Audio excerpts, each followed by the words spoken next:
नमस्कार, श्री स्वामी समर्थ। बघा, आजच्या व्हिडिओमध्ये आपण खास पौर्णिमेसंबंधी माहिती जाणून घेणार आहोत। कारण मंगळवारी आहे वटपौर्णिमा। वटसावित्री पौर्णिमेला या दिवशी आपण काही सेवा आणि उपाय हे आपल्याला करायचे आहेत। आपण वडाची पूजा ही करणारच आहोत या दिवशी, पण त्याचबरोबर आपल्या घरातील सुख शांती समृद्धीसाठी, आपल्या घरातील वातावरण आणि आपल्या घराची प्रगती होण्यासाठी काही सेवा आणि उपाय हे आपल्याला करावे लागतात। कारण या दिवशी पौर्णिमा आहे आणि या पौर्णिमेला आपल्याला आपल्या घरामध्ये अखंड स्वरूपात लक्ष्मी वास करेल, त्यासोबतच घरातील नकारात्मकता देखील दूर जाईल। कारण जेव्हा घरातील दरिद्रता किंवा जेव्हा अलक्ष्मी बाहेर पडते, तेव्हाच खऱ्या अर्थाने लक्ष्मी घरामध्ये प्रवेश करते। आणि लक्ष्मी घरामध्ये प्रवेश करावे असं वाटत असेल तर पौर्णिमा ही जी तिथी आहे ती माता लक्ष्मीची अतिशय आवडती तिथी आहे।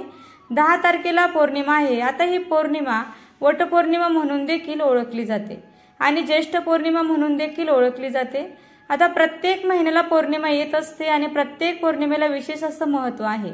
अन्नपूर्णा मातेचा जन्म देखील पौर्णिमेच्या दिवशी झालेला आहे आणि त्यामुळे पौर्णिमा तिथी ही माता लक्ष्मीला तसेच देवी देवतांना अतिशय प्रिय अशी तिथी आहे। पौर्णिमेसोबत अमावस्या ही तिथी देखील माता लक्ष्मीला अतिशय प्रिय आहे आणि म्हणून अमावस्या पौर्णिमा या दोन्ही दिवशी जर आपण काही खास सेवा केल्या, काही खास उपाय केले तर निश्चितच त्याचा सकारात्मक बदल आपल्याला हा दिसून येतो। तर या पौर्णिमेला आपल्याला काय काय करायचं आहे किंवा कुठले महत्त्वाचे उपाय करायचे आहे हे आजच्या व्हिडिओच्या माध्यमातून आपण जाणून घेणार आहोत आणि त्यामुळे व्हिडिओ शेवटपर्यंत आवर्जून ऐका। तर चला तर आपण व्हिडिओला सुरुवात करूया। तर प्रथम पौर्णिमेचा शुभ मुहूर्त काय आहे किंवा कधी सुरू होत आहे, कधी संपत आहे हे देखील आपण सविस्तररित्या जाणून घेऊया। तर पंचांगानुसार पौर्णिमा प्रारंभ 10 जून 2025 रोजी, वार येत आहे मंगळवार। या दिवशी सकाळी 11:35 पौर्णिमा प्रारंभ होत आहे आणि त्यानंतर पौर्णिमा समाप्ती जी आहे ती बुधवारी म्हणजेच 11 तारखेला दुपारी 1:13 संपणार आहे। तर आपल्याला 10 तारखेला मंगळवारी पौर्णिमा ही जी तिथी आहे ती साजरी करायची आहे किंवा ती मानायची आहे आणि याच दिवशी आपल्याला सेवा उपाय जे काही करायचं आहे तर 10 तारखेलाच तुम्हाला जे काही उपाय किंवा ज्या काही गोष्टी व्हिडिओच्या माध्यमातून समजणार आहे ते तुम्हाला 10 तारखेलाच करायचे आहेत। तर बघा, सगळ्यात महत्त्वाचं पौर्णिमेच्या दिवशी उपवास देखील केला जातो। आता हे सत्यनारायण करतात, त्यांचा उपवास असतोच, पण कोणाला जर संकल्पयुक्त पौर्णिमा करायची इच्छा असेल, 11 पौर्णिमा असं जर संकल्पयुक्त, तर तुम्ही माता लक्ष्मीला प्रार्थना केली की मी या कामासाठी 11 पौर्णिमेचा उपवास करेल, तर तुमची जी काही इच्छा आहे ती पूर्ण होण्यासाठी तुम्हाला मदत मिळत असते। तर तसंही तुम्ही या पौर्णिमेपासून सुरू करू शकतात। तर मंगळवारी पौर्णिमा आहे, सकाळी लवकर उठायचं आहे ब्रह्ममुहूर्तावर। नाही शक्य झालं तर सूर्योदयापूर्वी आपल्याला उठून प्रथम आपलं घर स्वच्छ करून घ्यायचं आहे। नंतर मुख्य म्हणजे हळदीचं लेपन उंबरठ्याला करायचं आहे। पाण्यामध्ये हळद मीठ टाकून फरशी पुसून घ्यायची, सूर्याला अर्घ्य द्यावं, तुळशीला हळदी कुंकू लावा, तुळशीला दूध मिश्रित पाणी अर्पण करू शकता, हिरव्या बांगड्या अर्पण करू शकता। तुळशीला या दिवशी आवर्जून सकाळी 2 बांगड्या अर्पण करा आणि त्या बांगड्या पुढच्या पौर्णिमेपर्यंत तशाच राहू द्या। नंतर पुढच्या पौर्णिमेला तुम्ही त्या वापरू शकता आणि नवीन तुळशीला घालू शकता। तसेच लाल चुनरी देखील अर्पण करू शकता।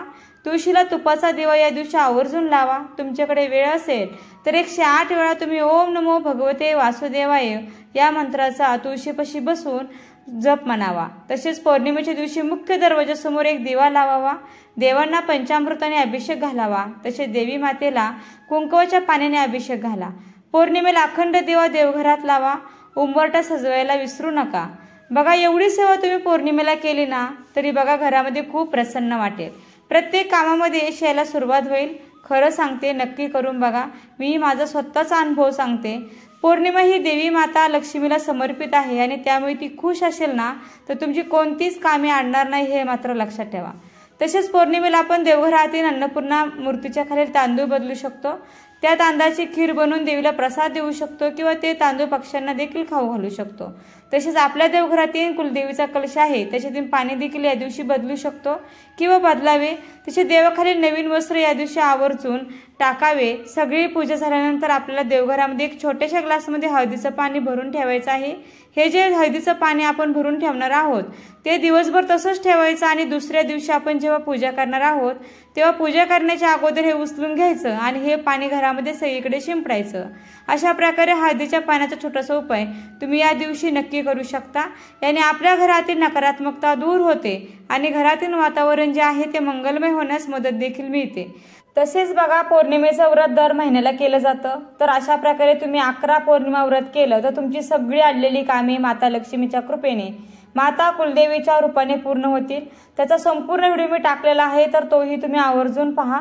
खरंच ही सेवा खूप फलदायी आहे. फक्त ही सेवा मात्र तुम्ही मनापासून करा. दुसरी गोष्ट म्हणजे बघा, घरातील नकारात्मक ऊर्जा जाण्यासाठी, घराला कोणाची वाईट नजर लागलेली असेल, करणी बाधा, इडापिडा या गोष्टी जाण्यासाठी सुद्धा सत्यनारायण पूजा करू शकता. दर पौर्णिमेला जर तुम्ही सत्यनारायण पूजा केली तर वर्षामध्ये 12 सत्यनारायण पूजा होतात. आणि 12 सत्यनारायण पूजा जेव्हा तुमच्या घरामध्ये होतात तर बघा, त्याचा अनुभव तुम्हाला स्वतः येईल. ज्या गोष्टी तुम्ही विचार सुद्धा केल्या नसतील, इतक्या चांगल्या गोष्टी माता लक्ष्मी तुमच्या घरामध्ये, तुमच्या आयुष्यामध्ये घडवून आणेल. स्वतः मी 12 सत्यनारायण पूजा ज्या आहेत त्या पौर्णिमेला केलेल्या आहेत. खूप सोपी आहे. जशी आपली बघा सत्यनारायण पूजा गणपतीत वगैरे करतो, श्रावणात करतो, तशी अगदी मोठी नाही, अगदी छोटी पूजा असते.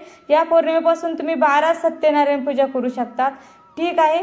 यानंतर दुसरी गोष्ट म्हणजे बघा, तुमचं शॉप, उद्योगधंदा व्यवस्थित चालत नसेल तर त्या ठिकाणी सुद्धा तुम्ही या सत्यनारायण पूजा करू शकतात. खूप ही प्रभावी सेवा आहे. तसेच पौर्णिमेच्या दिवशी चंद्राला देखील आपल्याला एक नैवेद्य दाखवायचा आहे. ज्याच्या पत्रिकेत चंद्रग्रह हा कमजोर असतो, त्यांना नेहमी अनेक अडचणींना सामोरं जावं लागतं. त्यांना नेहमी मानसिक स्वास्थ्य संबंधी अडचणी देखील निर्माण होत असतात. त्यामुळे त्यांनी जर पौर्णिमेला चंद्राच्या बाबतीत काही उपाय केले तर त्याने देखील सकारात्मक असा अनुभव प्राप्त होतो. तर बघा, आपल्याला काही चंद्राला काय अर्पण करायचं आहे किंवा उपाय कुठले करायचे आहे हे आता आपण पुढे जाणून घेणारच आहोत. तर यानंतर माता लक्ष्मीला प्रसन्न करून घ्यायची पौर्णिमेची सगळ्यात प्रभावशाली जी सेवा आहे ती म्हणजे कुंकुमार्चन.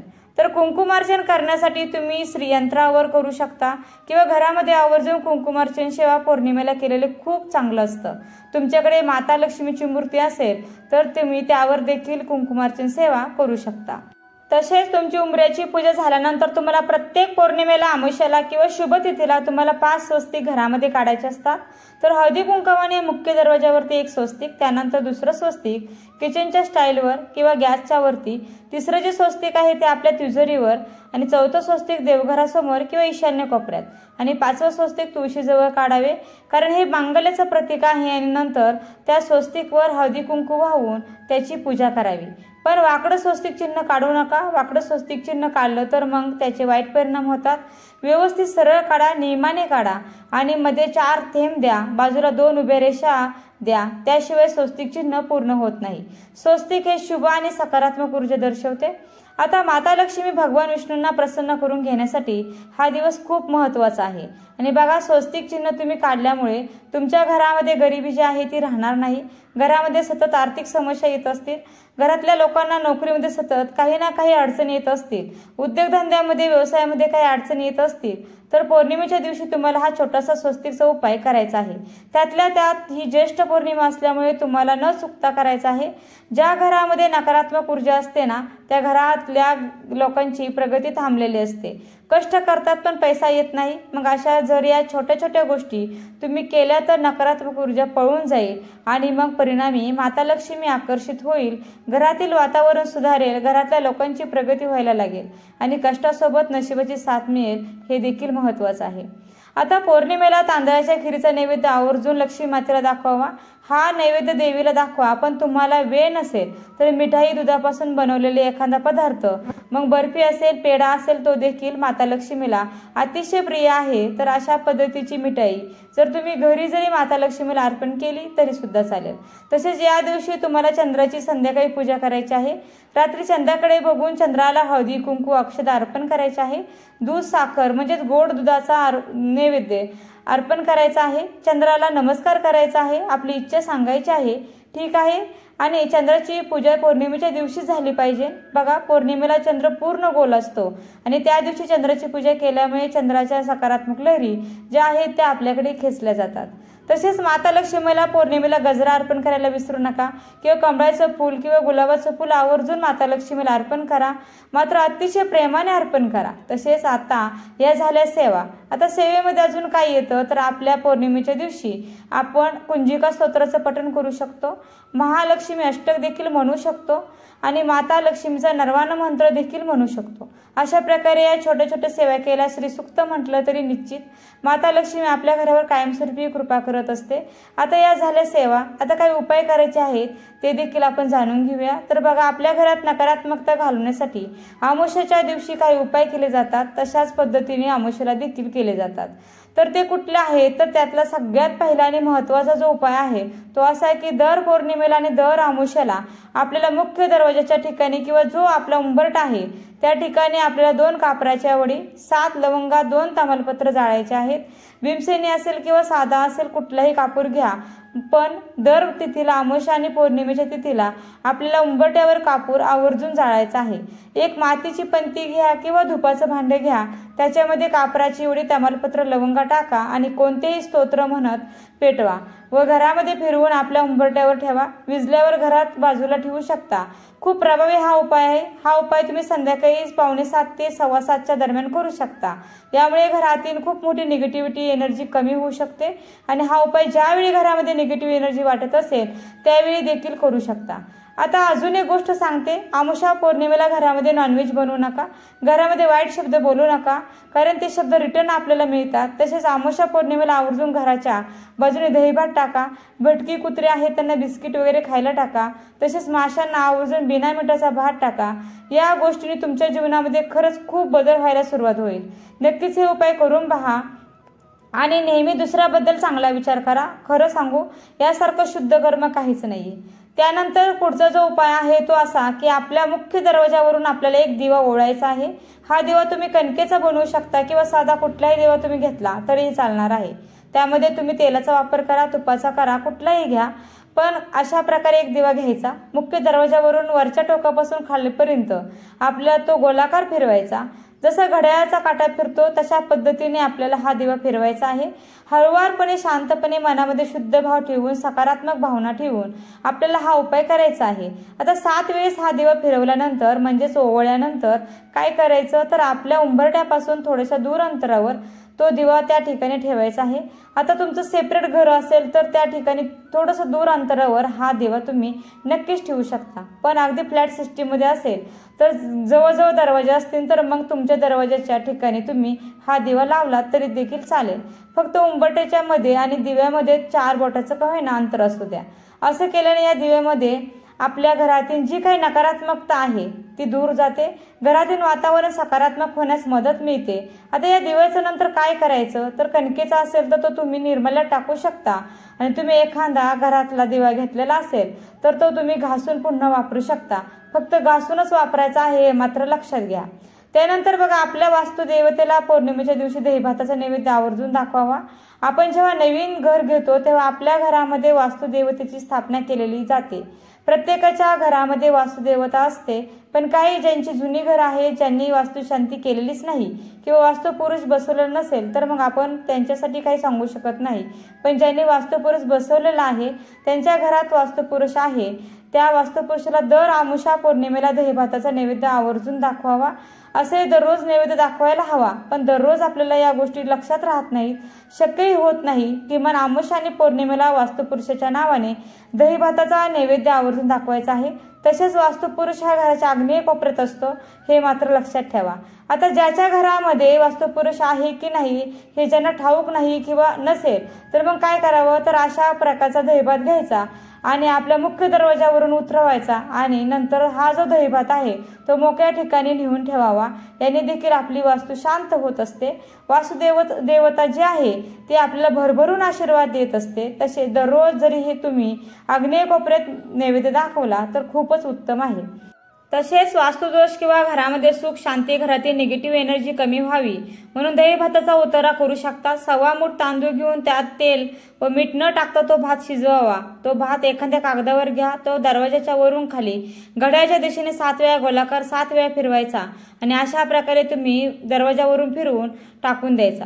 फक्त टाकताना कोणाच्याही पायदळी पडणार नाही याची काळजी घेऊन तो भात आपल्याला ठेवायचा आहे। आता हे झालं उपाय। आता उपायानंतर एक अतिशय प्रभावी सेवा आहे, ती आपल्याला संध्याकाळच्या वेळेसच करायची आहे। तुम्ही संध्याकाळी कधीही करू शकता। ईशान्य कोपऱ्यात तुम्ही एक दिवा लावायचा आहे आणि हा दिवा रात्री 12 वाजेपर्यंत पेटता राहील याची देखील काळजी घ्यायची आहे। अगदीच मध्ये हवेने वगैरे विझला तर पुन्हा लावून द्या, पण शक्यतो विझणार नाही याची काळजी तुम्हाला घ्यायची आहे। तो दिवा लावल्यानंतर त्या ठिकाणी बसून तुम्ही एखादं श्री सूक्त म्हणा, विष्णू गायत्री मंत्र, लक्ष्मी गायत्री मंत्र 16 वेळेस म्हणा, कुबेर मंत्र 16 वेळेस म्हणा आणि व्यंकटेश स्तोत्र एकदा म्हणा।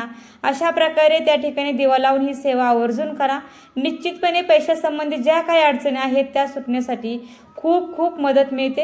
आता पैशासंबंधी ज्या अडचणी आहेत त्या सुटण्यासाठी आपल्याला स्वतःला कष्ट करणं गरजेचं असतं, पण कष्टाला योग्य तो न्याय मिळण्यासाठी, देवी शक्तीची साथ मिळण्यासाठी आपल्याला या सेवा आणि उपाय करायचे असतात। आता उपाय आणि सेवा सगळं काही जाणून घेतलेलं आहे। तसेच मुख्य दरवाजावरती संध्याकाळी देखील दिवा हा तुम्हाला लावायचा आहे। त्यासोबत पौर्णिमेच्या दिवशी तुम्ही जर काही वस्तूंची खरेदी केली तर त्याने देखील धन लाभ होण्यासाठी आपल्याला मदत मिळते। तर त्या कुठल्या वस्तू आहेत तर श्रीयंत्र आहे, अन्नपूर्णा मूर्ती आहे, अन्नपूर्णा मातेची मूर्ती आहे, कमळगट्ट्याची माळ आहे किंवा देवघरातील कुठलीही एखादी गोष्ट आहे जी तुम्हाला घ्यायची आहे पण तुम्ही अजूनही घेतलेली नाही, मग त्यामध्ये कासव आहे, गायवस्त्राची मूर्ती असेल, अशा प्रकारच्या विविध मूर्ती किंवा विविध गोष्टी असतात ज्या आपण पौर्णिमेच्या दिवशी खरेदी करू शकतो। याने देखील आपल्याला धनलाभ होतो। आता धनलाभ होतो म्हणजे आपोआप कोणीतरी आपल्याला पैसे आणून देतं असा त्याचा अर्थ नाही, पण हे बघा, आपण अशा वस्तू जेव्हा घरात आणतो आणि मुख्य म्हणजे आणल्यानंतर त्याची सेवा करतो तेव्हा आपल्या घरामध्ये एक पॉझिटिव्हिटी येते। आपण जे काही कष्ट करतो, जे काही काम करतो त्याला योग्य ते फळ मिळण्यासाठी या सेवाच आपल्याला मदत करत असतात। अशा पद्धतीने पौर्णिमेच्या दिवशी या छोट्या छोट्या गोष्टी करून पहा आणि त्याचा काय सकारात्मक अनुभव मिळतो ते देखील बघा। फक्त हे सगळं करत असताना विश्वासाने करा। जेव्हा आपण माता लक्ष्मीची खऱ्या अर्थाने श्रद्धा ठेवून एखादी गोष्ट करतो माता लक्ष्मीसाठी, तेव्हा माता लक्ष्मी आपल्यावरती प्रसन्न होतात आणि आपल्या आर्थिक समस्या सुटण्यासाठी आपल्याला मदत देखील मिळते। अखंड स्वरूपात लक्ष्मी माता आपल्या घरामध्ये विराजमान होतात। तर मैत्रिणींनो, माहिती कशी वाटली कमेंट करून नक्की कळवा। याविषयी तुम्हाला काही शंका वाटत असेल तर तेही विचारा। पुन्हा भेटूया नवीन व्हिडिओ सोबत नवीन माहिती घेऊन। तर व्हिडिओला नक्की लाईक करा, शेअर करा आणि चॅनलला सबस्क्राईब करायला मात्र विसरू नका। आणि व्हिडिओ शेवटपर्यंत पाहिल्याबद्दल अगदी मनापासून खूप खूप आभारी आहे। धन्यवाद। श्री स्वामी समर्थ। जय जय स्वामी समर्थ। रामकृष्ण हरी। जय जय रामकृष्ण हरी।